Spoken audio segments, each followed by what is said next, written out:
को फ्री के अंदर खाना खिला देंगे, कोई भी भूखा नहीं सोएगा। ये तमाम कांग्रेस और बीजेपी दोनों ही कर रही हैं, कहती है। लेकिन वो ये क्यों नहीं कहती कि हम प्रत्येक व्यक्ति को रोजगार दे देंगे। क्या ऐसा मन में चीज चल रही है? आज खटक से आप बातचीत कर रहे हैं तो खटकता हुई है, ये जवाब भी आप ये जो अपराध के जितने भी कारण हैं, इसका सबसे बड़ा कारण है सिर्फ बेरोजगारी। अगर वो जनप्रतिनिधि होते तो जरूर इन समस्याओं का समाधान करते। कहते हैं कभी ऐसा भी समय आया था जब लोगों को खाने को नहीं न था तो इंसान इंसान को खा गया था। हाँ, मुझे 2005 में आपके चैनल के माध्यम से ही बात कह रहा हूँ, मुझे 2005 में कांग्रेस पार्टी में सोनिया जी की तरफ से डायरेक्ट राज्यसभा में भेजने का ऑफर था। लेकिन मुझे मालूम था कि मैं पार्टियों में जाकर के सिर्फ पार्टी का एक फालतू वो पट्टे वाला ही बन सकता हूँ, लेकिन कोई दमदार आदमी नहीं बन सकता है, समाज के लिए लड़ नहीं सकता है। हमारे जो लोकसभा के सांसद चुन करके यहाँ से जाते हैं, वो 5 साल में 5 मिनट का भी समय उनके पास पब्लिक के लिए नहीं होता।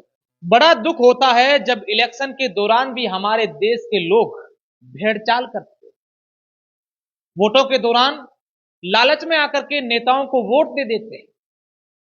वोट देने के लिए सिलेक्शन तो कोई और करता है और इलेक्शन हम करते हैं। ये सब बातें करने वाले अभी हमारे साथ एक ऐसे शख्स हैं जो इस बार भारत और पाकिस्तान की अंतिम छोर पर छठी लोकसभा क्षेत्र से दावेदारी कर रहे हैं। निर्दलीय के तौर पर चुनाव लड़ना चाहते हैं, संविधान की बड़ी अच्छी समझ रखते हैं और सामाजिक जागृति को लेकर हर जगह पर कई बार बातें करते हैं।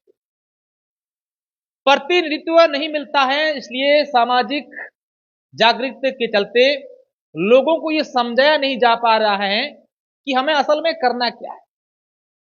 कई सारी बातें इनसे होगी। सबसे पहले इनसे परिचय जानते हैं कि किस तरीके से अपने आप को ये पेश कर रहे हैं बाड़मेर, जैसलमेर और बालोतरा के लोगों के बीच में। जी, मैं ताराराम महना, रहने वाला बाड़मेर जिले का ही सिणधरी गांव है मेरा। मैं पहले एक शिक्षक के तौर पे 13 साल नौकरी की। उसके बाद में मैंने सामाजिक जनजागृति के लिए 13 साल की सर्विस रिजाइन करके उसके बाद में कंटिन्यू मैं सोशल मूवमेंट में हूँ और सामाजिक अवेयरनेस के लिए, समाज के जागृति के लिए काम कर रहा हूँ। सर, खूब सारी राजनीतिक बातें करेंगे, पहले व्यक्तिगत बातें करते हैं। नौकरी कब लगी थी सर आप? मेरी नौकरी 92 में लगी थी। 92 में जब किसी की नौकरी लगती थी तब लोग कहते थे कि यार नौकरी लगी है, आराम से नौकरी कर लो। 13 साल नौकरी करके छोड़ दी और समाज सेवा के लिए चल दिए। घर वालों ने मना नहीं किया? मेरा संघर्ष तो 9th क्लास से शुरू हो गया था। 9th क्लास में हमारे एक साथी सहपाठी के साथ में एट्रोसिटी हुई। उस एट्रोसिटी को लेकर के हम लोगों ने संघर्ष किया और उस संघर्ष की वजह से मुझे शायद सिणधरी की स्कूल छोड़ करके बाड़मेर भी जाना पड़ा। बाड़मेर में मेरी पढ़ाई पूरी हुई। क्या किस्सा था सर, अगर किसी का बिना नाम लिए अगर जानना चाहें वो किस्सा? किस्सा ये था कि एक लड़का, हम लोग खेल रहे थे स्कूल के अंदर, दो छुट्टी के बाद में, जब पियोन वगैरह चपरासी प्याऊ बन के चले गए तो हम लोग खेल रहे थे और खेलते खेलते हमारे साथ में एक जीनगरों का बच्चा था, लड़का उस समय, वो अभी सर्विस में है, तो वो पानी पी लिया स्टाफ की मटकी से। तो उस समय छुट्टी के बाद में क्लर्क थे जो अग्रवाल थे, वो स्कूल के अंदर बैठे थे और उन्होंने पानी पीते हुए उसको देख लिया। तो उसको, उसके साथ में उन्होंने बड़ी बदतमीजी की और मारपीट की और मटकी फोड़ दी। ये नज़ारा हमने देखा। हम 9th क्लास के स्टूडेंट थे। क्या सन, कौन से सन की बात? ये बात है 86 की बात है, 86 में। तो 9th क्लास का मैं स्टूडेंट था, कॉमर्स का। तो ये सब देखा, लेकिन बाद में हमसे रहा नहीं गया कि आखिर क्यों हुआ। तो ऊपर एग्जाम थे, एग्जाम की वजह से हम लोगों ने उस समय तो कुछ नहीं किया, लेकिन एग्जाम खत्म होने के बाद हम सच्ची बात बताते हैं कि हमने उसके साथ में पिटाई की उसकी। उसको बहुत बुरी तरह से पीटा। पीटने के बाद में रिपोर्ट भी गई लेकिन मुकदमा नहीं हुआ और आखिर में प्रिंसिपल थे मिश्रा जी, जितेंद्र नाथ मिश्रा उस समय, उन्होंने मुझे कहा कि इस लड़के को मैं रेस्टिगेशन दूंगा। तो सारा स्टाफ आदमी था, सर को पीट दिया। हाँ, तो उस समय उन्होंने मुझे रेस्टिगेशन की तैयारी की। तो मैंने उनसे कोई बात कह नहीं सकता, लेकिन स्टाफ जो था वो जानता था कि ये लड़का सही है। फिर उस समय मेरा 87 के आसपास परसेंटेज था, तो वो सब जानते थे कि होशियार है कॉमर्स में बच्चा, इसकी लाइफ बर्बाद हो जाएगी। तो स्टाफ ने और हमारे साथियों ने, बच्चों ने उस समय उनसे, प्रिंसिपल से कंडीशन रखी कि रेस्टिगेशन तो हम नहीं होने देंगे, हम हड़ताल पे उतर जाएंगे। तब उन्होंने आखिर में ये कहा कि चलो ठीक है, मैं रेस्ट्रिक्शन नहीं देता, लेकिन लड़का मेरे स्कूल में नहीं चाहिए। ऐसे करके मेरे टीसी दे दी और मैं जाकर के बाड़मेर में एडमिशन लिया, और वो भी संघर्ष आगे बहुत चला। तब से ही मैं इन सारी चीज़ों के खिलाफ रहा, और तब से मैं लगातार, मेरे अंदर की सब क्यों हो रहा है, ऐसा क्यों होता है, इन चीज़ों के अंदर मैं एसटीसी भी किया। एसटीसी में भी बहुत सारा संघर्ष किया, क्योंकि वहाँ भी हमारा बड़ा बैच था, 250 ये जो छात्राध्यापक थे, वहाँ भी हमने संघर्ष किया इसी चीज़ों को लेकर के। उसके बाद में फिर टीचर बन गया। टीचर बनने के बाद में भी ये काम तो रुकने वाला नहीं था, तो सोशल अवेयरनेस के मेरे काम की वजह से ही मेरा ट्रांसफ़र यहाँ सिणधरी से मेरा जैसलमेर के सत्तो में कर दिया, दोहटों की डाणी, दोहरों के बीच में। और वो सिर्फ इसलिए किया गया ताकि मैं सोशल मूवमेंट ना कर सकूं। तो ऐसी स्थिति में मैं समझा कि भाई ये ट्रांसफर, जब बाड़मेर जिले की 52 स्कूल, उस समय संस्कृत शिक्षा विभाग की 52 स्कूल डेपुटेशन पे चल रही थी, मुझे भी रिलीव करने के लिए जो रिलीवर आया वो डेपुटेशन पे आया। तो ये कोई ट्रांसफर करना उद्देश्य नहीं था, ये मेरे काम को रोकने का उद्देश्य था। मैं गया वहां पर, जाकर के मैंने ज्वाइन किया। ज्वाइन करने के बाद में कुछ समय बाद में गया और जाकर के मैंने रिजाइन दे दिया, इस्तीफा दे दिया, कि अगर मेरे सामाजिक काम में, समाज सुधार के काम में अगर सर्विस मेरे आड़े आती है, तो मैं इस सर्विस को ठोकर मारता हूँ। ऐसी गुलामी मुझे नहीं करनी है। मैं अपने समाज के बीच में रहूंगा, समाज की अवेयरनेस करूंगा, और जिस तरीके से मेरा समाज अपना जीविकोपार्जन कर रहा है, वैसे मैं भी कर लूंगा। सर्विस कोई मैं अकेला कर रहा हूँ, सारे तो नहीं कर रहे हैं। ऐसे करके मैंने सर्विस रिजाइन कर दी।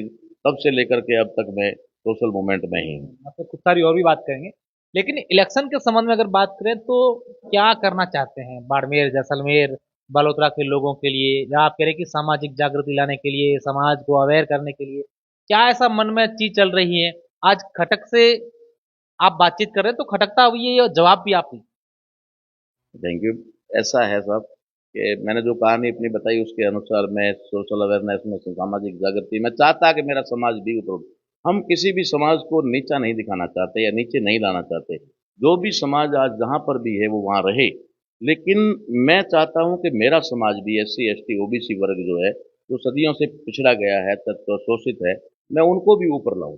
इसके लिए मैं प्रयास कर रहा था। तो नौकरी उसके लिए छोड़ी, सारा कुछ किया, लेकिन इन सब के कारणों को जाना हमने, कि जो सामाजिक अवेयरनेस हम ला रहे हैं उसमें ठीक है, शिक्षा के प्रति भी थोड़ी जागृति आ रही है, ठीक है, लोगों के अंदर नशे के प्रति भी थोड़ी जागृति आ रही है, वो कम कर रहे हैं, या और भी बहुत सारी चीजें हैं, जो अंधविश्वास है, मृत्यु भोज है, ऐसी कुरीतियां हैं, उनको भी लोग धीरे धीरे छोड़ रहे हैं। लेकिन जो मूलभूत हमारी समस्याएं हैं, वो समस्या है एजुकेशन, है शिक्षा, चिकित्सा और रोजगार।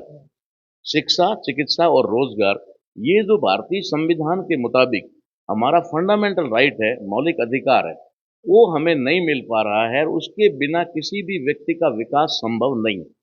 आज सरकारें ये तो कह रही है कि हम फ्री का गेहूं दे रहे हैं, हम आपको फ्री का राशन दे रहे हैं, हम आपको फ्री के अंदर खाना खिला देंगे, कोई भी भूखा नहीं सोएगा। ये तमाम कांग्रेस और बीजेपी दोनों ही कर रही हैं, कहती है। लेकिन वो ये क्यों नहीं कहती कि हम प्रत्येक व्यक्ति को रोजगार दे देंगे। प्रत्येक व्यक्ति को अगर वो रोजगार दे देंगे तो क्या उसे फ्री का कोई राशन की जरूरत पड़ेगी? नहीं पड़ेगी। ना उससे कोई फ्री का आवास देने की जरूरत पड़ेगी, ना शौचालय देने की जरूरत पड़ेगी, ना किसी भी प्रकार की कोई वो फ्री में देने की आवश्यकता नहीं पड़ेगी, अगर वो रोजगार दे दे। रोजगार के लिए पहली आवश्यकता होती है शिक्षा। अगर शिक्षा है तो शिक्षा की वजह से ही वो काबिल बनेगा और वो अपना रोजगार बनाएगा। तो शिक्षा ही नहीं देना चाहते, जिसके तहत हमने देखा कि मैं एक स्कूल में पढ़ता था, तो जब पहले, तो वो स्कूल पहले 8वीं क्लास तक का था। वो 8वीं क्लास तक के स्कूल में जब मैं पढ़ता था तो वहाँ पर 12-13 का स्टाफ होता था। 12-13 का स्टाफ, क्लास टीचर 8 होते ही होते थे। उसके सिवाय एक शारीरिक ये शिक्षक। आप 1980-90 दशक के नहीं, ये तो मैं बात जो कर रहा हूँ, ये तो लगभग लगभग 79 की बात कर रहा हूँ। 79 से 84 तक की बात कर रहा हूँ, जब हम 8th क्लास तक पढ़े। उस समय हमारे स्कूल में 8वीं क्लास और 13-14 का स्टाफ, 2 पियोन होते थे, एक क्लर्क होता था, एक लाइब्रेरियन होता था, 8 स्टाफ होते थे, एक PTI होता था, एक प्रिंसिपल या हेडमास्टर होता था, 13-14 का स्टाफ। आज शिक्षा के क्षेत्र में जाकर आप खुद भी देखते ही होंगे, आप तो रैली जाते हैं तो आपकी नजरें होगी कि सीनियर स्कूल है, 12 क्लासें हैं, लेकिन 3 का स्टाफ है, कहीं 5 का स्टाफ है, कहीं 2 का स्टाफ है। वो कैसे पढ़ा पाएंगे? कैसे उन बच्चों के अंदर वो चीज आएगी जो कि प्राइवेट स्कूलों के अंदर, बहुत ही महंगी कन्वेंट स्कूलों के अंदर जो बच्चे निकलते हैं, वो बच्चे जो सरकारी स्कूलों में कैसे करेंगे? तो शिक्षा का स्तर गिराया जा रहा है, इसको लेकर के हमारे लोगों के अंदर बेरोजगारी बढ़ रही है। बेरोजगारी की वजह से अशोक जी, मैं एक बात बहुत सटीक कहूंगा यहाँ, ये जो अपराध के जितने भी कारण हैं, इसका सबसे बड़ा कारण है सिर्फ बेरोजगारी। एक आज के जमाने में इस चकाचौंध के अंदर जब आदमी को मोबाइल चाहिए, बाइक चाहिए, गाड़ी चाहिए, सारी सुविधाएं और सारे सुख चैन चाहिए, और इधर रोजगार या पैसा कमाने के लिए उसके पास कुछ नहीं है, तो वो क्या करेगा? वो अपराध की तरफ जाएगा, वो चोरी करेगा, वो लूट करेगा, वो तस्करी करेगा। और हमारे तो यहाँ बाड़मेर जैसलमेर में तो बहुत ही बड़ी बात हो गई है। तो ये आम समस्याएं आप गिना रहे हैं कि शिक्षा नहीं है, रोजगार नहीं है, चिकित्सा नहीं है, और यही कारणों से अपराध बढ़ रहा है। क्यों आपको लगता है कि ये सब चीजें जो हैं इनका समाधान ये हमारे जनप्रतिनिधि वो नहीं करवा पा रहे हैं? आपको ऐसा क्यों लगता वेरी गुड, बहुत अच्छा सवाल आपने पूछा है। कि पहली बात तो ये है कि अगर वो जनप्रतिनिधि होते तो जरूर इन समस्याओं का समाधान करते। दे आर नॉट रिप्रेजेंटेटिव, वे समाज के प्रतिनिधि नहीं है। है? जिस तरीके से देश के अंदर पार्टियों ने राजनेता पैदा किए, राजनेता और जनप्रतिनिधि में रात और दिन का फर्क होता है। जो राजनेता होता है, राजनेता बनता है, वो करोड़ों रुपए खर्च करके और लोगों से वोट लेकर के वो फिर 5 साल के लिए उन करोड़ों रुपए को 5 गुना 10 गुना करने में लगते हैं। उन्होंने अपना बिजनेस बनाया, फिर वो लोगों के ऊपर एक राजा बन के राजा की तरफ फिर जनता का शोषण करते हैं। जनप्रतिनिधि का जो संवैधानिक पद है वो है जनप्रतिनिधि। जनप्रतिनिधि मतलब है कि रियल पब्लिक रिप्रेजेंटेशन। तो वो रिप्रेजेंटेटिव होता है, लेकिन वो रिप्रेजेंटेटिव लोगों ने भी आज दिन तक राजनेता पैदा किए, मगर सच्चा प्रतिनिधि नेता तैयार नहीं। नेता या जनप्रतिनिधि तैयार नहीं किया। जब जनप्रतिनिधि है ही नहीं तो जन की कौन सोचेगा? जन की नहीं सोचेगा तो शिक्षा, चिकित्सा, बेरोजगार, रोजगार की बात क्यों करेगा? जब ये मूलभूत 3 चीजें हैं, ये जब आदमी को नहीं मिलेगी, तो कहते हैं कभी ऐसा भी समय आया था जब लोगों को खाने को नहीं न था तो इंसान इंसान को खा गया था, मानव मानव बच्चों को काट के खा गए थे। ये भी समय आया था। तो जब आदमी के पास में अपनी रिक्वायरमेंट पूरी करने के लिए जब सारी चीजें नहीं होती है तो वो अपराध करेगा। जिसके अंदर आपको बता दूं, जिसके अंदर देखिए, किसी जमाने में फिल्मों में सुना करते थे कि हीरो की तस्करी होती, उसके बाद सोने के बिस्किट की तस्करी होती, उसके बाद में हेरोइन की तस्करी होती, उसके बाद में चर्स, गांजा, ये जो भी चीजें आई ये तस्करी होती थी, उसके बाद में चांदी की तस्करी भी आई। और आज तो देश में ये हो रहा है, खास करके हमारे बाड़मेर जैसलमेर में तो मिट्टी की भी, रेत की भी तस्करी हो रही है। ठीक है, आप देख ही रहे हैं। हाँ, और अब बचा था पानी, उसकी भी तस्करी हो रही है। तो पानी और मिट्टी की भी तस्करी शुरू हो गई है। इसका कारण क्या है? बेरोजगारी, अपराध जो बढ़ रहा है। अब मेरा अगला सवाल ये है कि तमाम चीजें जो आप कह रहे हैं ये आप कैसे लोगों तक समझाएंगे, लोगों तक पहुंचाएंगे कि भाई मैं जो चुनावी मैदान में हूं इसलिए हूं कि हम आपको आपके हक की, आपके अधिकार की बात समझा पा रहे हैं, आप ये करिए ताकि आपको असल में समझ में आए कि आपको करना क्या है। और आज के दौर में हम लोग देखते हैं कि जहां वोट होते हैं, जहां मतदान होते हैं, तो वहां पर कई सारी चीजें चलती है, जैसा कि आपने बताया कि लालच, भेड़ चाल, कुछ चीजें देख करके लोग वोटिंग कर देते बिल्कुल सही कहा। वैसे मैं आपको बताना चाहूंगा कि चुनाव लड़ने का मेरा कोई इरादा नहीं था और मेरा कभी भी नहीं रहा। हाँ, मुझे 2005 में, आपके चैनल के माध्यम से ही बात कह रहा हूँ, मुझे 2005 में कांग्रेस पार्टी में सोनिया जी की तरफ से डायरेक्ट राज्यसभा में भेजने का ऑफर था। हैं। ये मैं आपको मेरे सच्चाई बता रहा हूँ, आपके चैनल के माध्यम से बता रहा हूँ। अच्छा। मुझे कांग्रेस पार्टी में शामिल करने के लिए तत्कालीन जो उस समय के आज हमारे साथी जो है हरीश जी चौधरी, तो वो एमपी थे, वहां से सोनिया जी ने इनकी ड्यूटी लगाई थी कि इनको कांग्रेस पार्टी में शामिल करो। लेकिन और मैं राज्यसभा में आपको भेजने की तैयारी। राज्यसभा में भेजने की 2005 में सोमजी भाई डामोर के माध्यम से मुझे बुलाया गया था। लेकिन इनको ये कहा गया था कि बाड़मेर से हैं ताराराम जी, उनको कांग्रेस पार्टी में लाओ तो इससे पार्टी मजबूत होगी, उनका फील्ड अच्छा है, उनका काम अच्छा है, ऐसा मेरे ऊपर चला। लेकिन मुझे मालूम था कि मैं पार्टियों में जाकर के सिर्फ पार्टी का एक फालतू वो पट्टे वाला ही बन सकता हूँ, लेकिन कोई दमदार आदमी नहीं बन सकता है, समाज के लिए लड़ नहीं सकता है। क्योंकि वहां पर जो टिकट दिए जाते हैं उन टिकटों के अंदर 2 टिकट होते हैं। एक टिकट होता है चुनाव लड़ने के लिए, सिंबल के लिए, और दूसरा टिकट होता है उनके मुंह पे चिपकाने के लिए कि 5 साल आपको बोलना नहीं है, बोलना नहीं। और यही हमारा हाल होता है कि 5 साल तक हमारे जो लोकसभा के सांसद चुन करके यहाँ से जाते हैं, वो 5 साल में 5 मिनट का भी समय उनके पास पब्लिक के लिए नहीं होता कि पब्लिक के जाकर दुख दर्द बात कर ले उनके साथ में, आपके साथ क्या हो रहा है, आपने मुझे चुना है, मैं आपके लिए वहां बैठा हूँ, तो बोलिए कोई समस्या है। तो 5 मिनट जनता का हाल पूछने के लिए नहीं, और 5 मिनट उनके पास में पार्लियामेंट में बोलने के लिए नहीं, 5 मिनट पार्लियामेंट में बोलने के लिए नहीं। तो आखिर ये 5 साल रहते कहाँ, ये रहते कहाँ है 5 साल, इनसे पूछा जाए। तो राजनीति में जाने का मेरा कोई वो इरादा नहीं था, मेरा सिर्फ सामाजिक जागृति का ही कार्यक्रम करने का था। और उसी के दौरान जब हमने दिसंबर में एक कार्यक्रम चलाया, नेशनल लेवल पे चलाया, पूरे देश में चल रहा है, उसका नाम हमने रखा मताधिकार जागरूकता अभियान। मताधिकार जागरूकता अभियान यानी दो शब्द हैं साहब यहाँ पर जो क्लियर करने पड़ेंगे अपने को, वो ये है, एक है मतदान और एक है मताधिकार। संविधान के अंदर संविधान निर्माताओं ने हमें जो अधिकार दिया वो था मताधिकार, राइट ऑफ वोट, वोट का राइट, अधिकार दिया।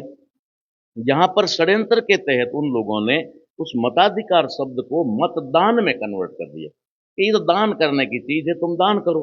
कभी तुम कन्यादान भी करते थे, कभी तुम जो अन्नदान करते थे, धन दान करते थे, आज तुम्हारे पास में सबसे बड़ी ताकत जो है मत है, मत का भी दान कर दो।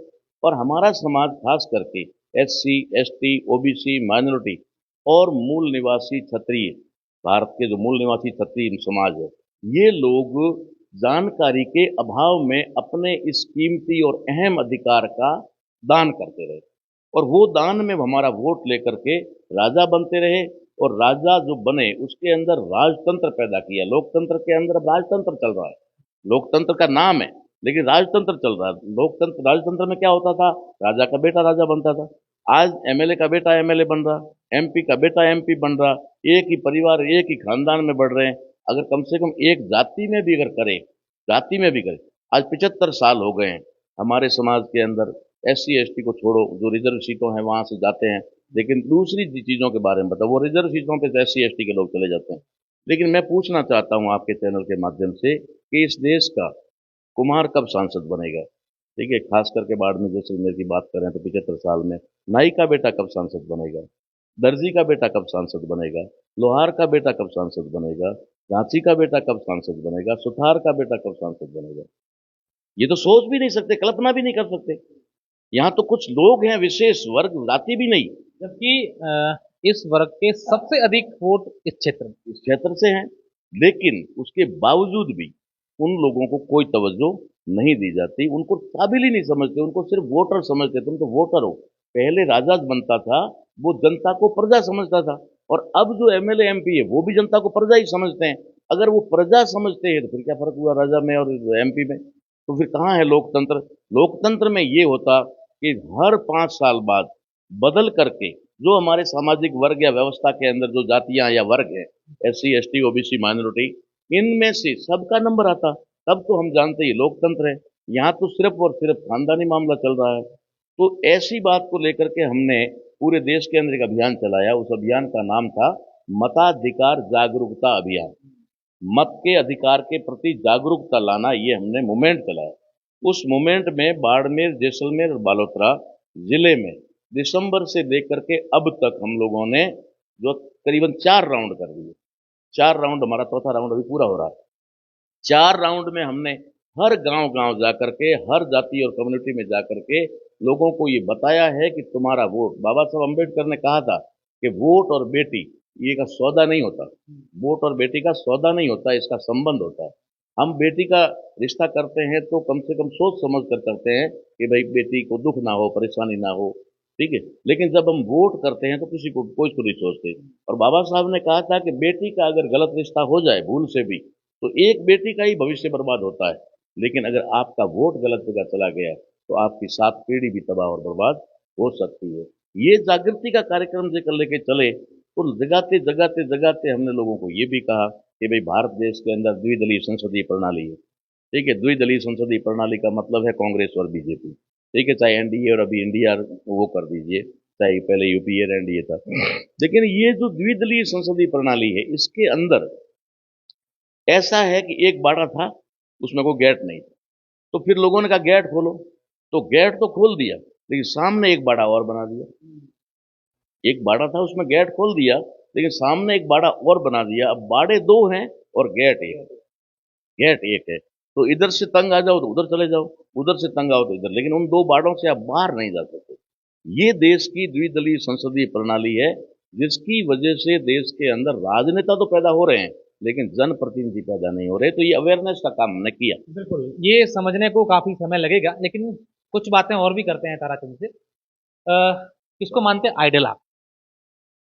मैं आइडल के तौर पे हमारे महापुरुषों को मानता हूँ, जिसमें सारे महापुरुष हैं, ठीक है ना, संत हमारे हैं।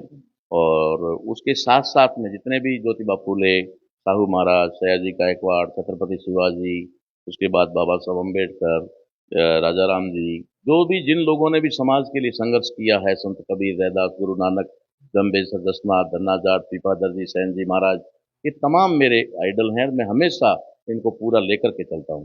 जहाँ भी मेरा कोई बैनर पोस्टर होता है, वहां पर इन तमाम महापुरुषों की फोटो होती है। शौक क्या है आपको? शौक आपकी पर्सनैलिटी, पहनावा देखें तो कोई फिल्मों का, बॉलीवुड का काफी शौक रखते होंगे।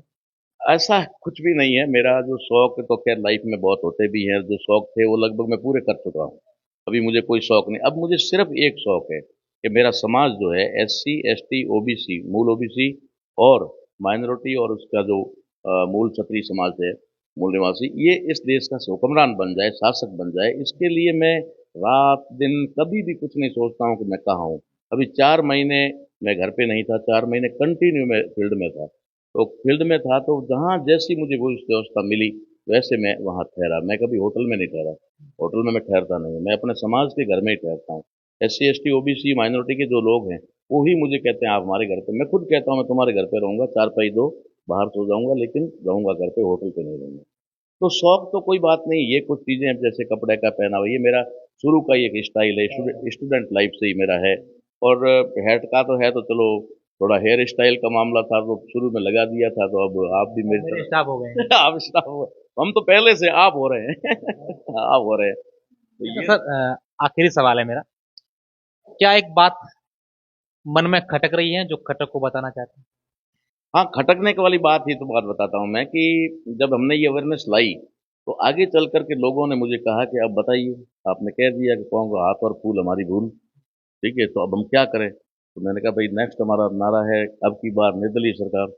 हमने विधानसभा चुनाव में ये नारा दिया था, तो पूरे राजस्थान से शायद 12 निर्दलीय चुन करके गए, और बाड़मेर से 2 गए, तीसरा भी जाते जाते बच गया। तो अब की बार निर्दलीय सरकार। जब तक निर्दलीय लोग, और निर्दलीय का मतलब है वो शब्द ही गलत है, निर्दलीय शब्द ही गलत है, जो दल से बाहर है इसको कहते हैं। लेकिन दल से बाहर है तो किसका है? वो जनता का है।